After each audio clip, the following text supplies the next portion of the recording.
Ingin itu di Walahar itu bukan kuburan. Dulu beliau pernah bertapa di situ. Nah, nanti saya kalau sudah mati juga nanti saya banyak makomnya nih. Di Indramayu kan tempat kholwat kita kan, pertapaan kita kan sudah banyak, ada 30 tempat yang pernah kita tempati. Betul. Nanti masing-masing anak cucu bilang, ini makomnya Buya di sini. Kiduki. Iya, Kiduki sini.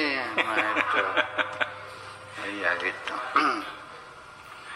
Iya, jadi memang sebentar saya menyimpang dulu. Memang akhirnya saya masalah makom, kuburan itu mulai terpikir sekarang. Ketika kepala pondok kita meninggal dunia dan dikuburkannya di luar, saya jadi mikir kenapa nggak di sini dikuburnya?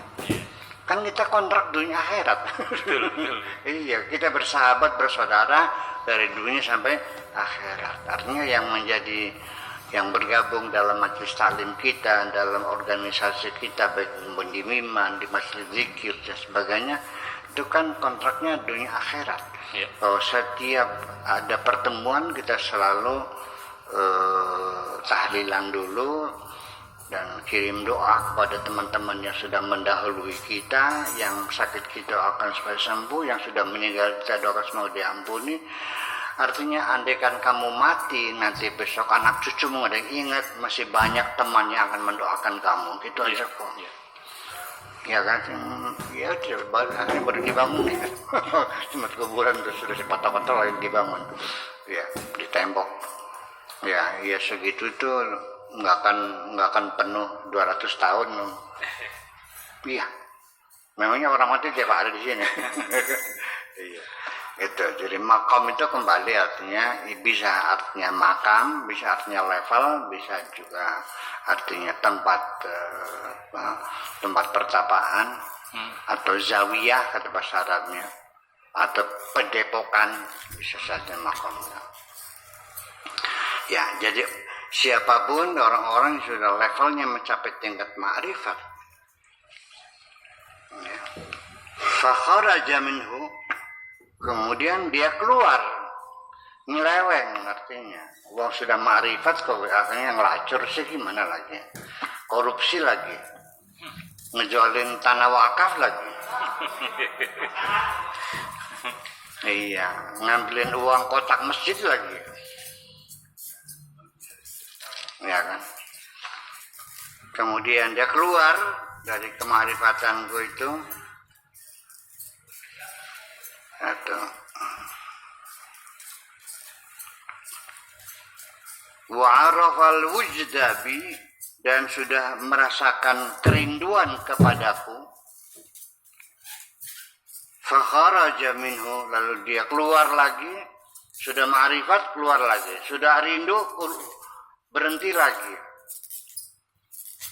Mustaqiran bi khurujihi, lalu keluarnya selamanya, nggak pulang-pulang, permanen keluarnya, membanggangnya. Auqatu lahu naran mufradah, untuk dia kusiapkan neraka yang didesain secara khusus. Nerakanya khusus, naran mufradah, apinya khusus, warnanya biru kayak blue gas. Enggak merah. Kalau masih merah masih belum panas ya, ini biru. Ya. Artinya ini tidak main-main ancamannya. Artinya begini sederhananya, yang sudah saya pahami. Kiai melakukan kesalahan, orang biasa melakukan kesalahan, dosanya gede mana? Kiai. Karena udah tahu. Anda udah tahu ini haram, tapi Anda langgar. Sedangkan Pak Far tidak tahu. Siapa yang berdosa? Kiai. Jadi semakin kamu pinter, dosamu semakin banyak. Siap-siap. Jadi enak bodoh aja dah. Gitu tak? Oh ya enggak juga. Tetap ya hebat yang pinter. Tetapi konsekuensinya, setiap pelanggaran yang kau lakukan, maka dosamu semakin besar. Karena ada perlawanan. Kalau orang nggak tahu kan nyaho, nggak jelas. Terang tuh semerat. Nggak paham. Ya nggak ada masalah.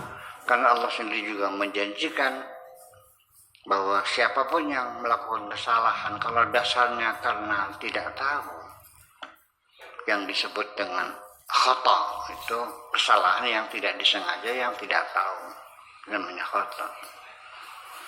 Itu tidak dicatat oleh Allah sebagai dosa. Bismillahirrahmanirrahim. Dengarkan baik-baik. La junaha alaikum fima akhtatum. La junaha alaikum, tidak ada dosa. Junaha, tidak ada dosa. Alaikum, bagi kamu, fima akhtatum, dalam apapun kesalahan yang kau lakukan, yang tidak kamu sadari, yang tidak kamu ketahui bahwa ini tidak boleh kamu langgar. Ya, kami tidak mencatat sebagai dosa. Yang dicatat dosa itu ma'amadat qulubukum, kesengajaan hatimu melawan Tuhan. Jadi dosa itu melawan Tuhan, bukan melakukan kesalahan. Ya kalau sebenarnya dosa apa? Ya sudah tahu aja dilanggar juga, itu kan sengaja. Mata'ammadat qulubukum, karena kesengajaan hatimu.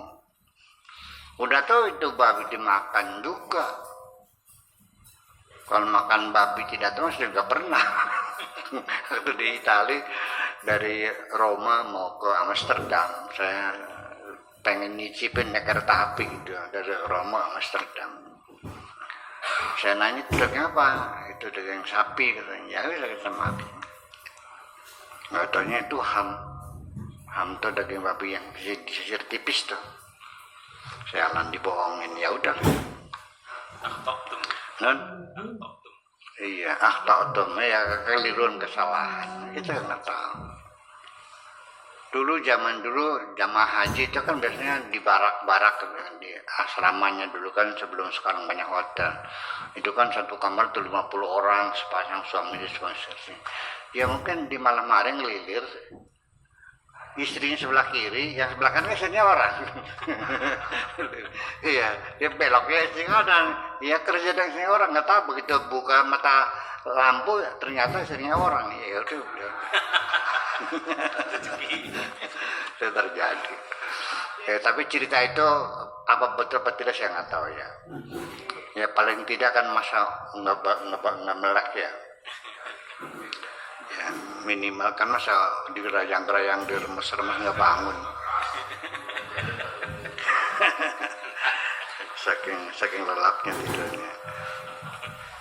Nah itu anaknya apa itu? Anak zina, anak haram, anak bergola.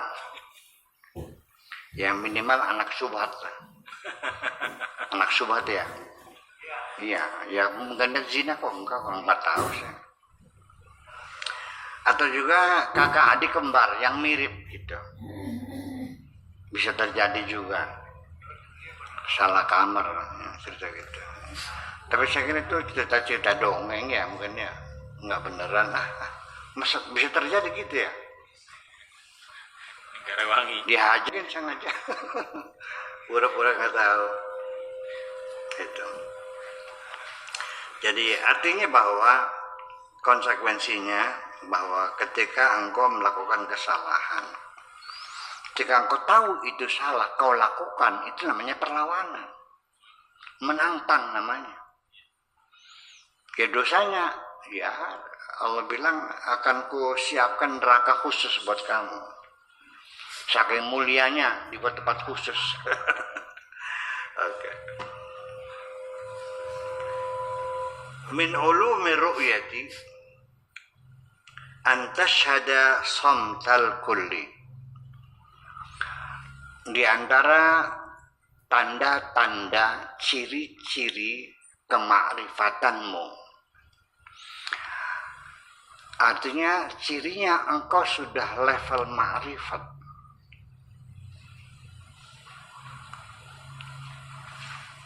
Makrifat apa? Ru'yah. Ru'yah itu eyewitness, kesaksian langsung melihat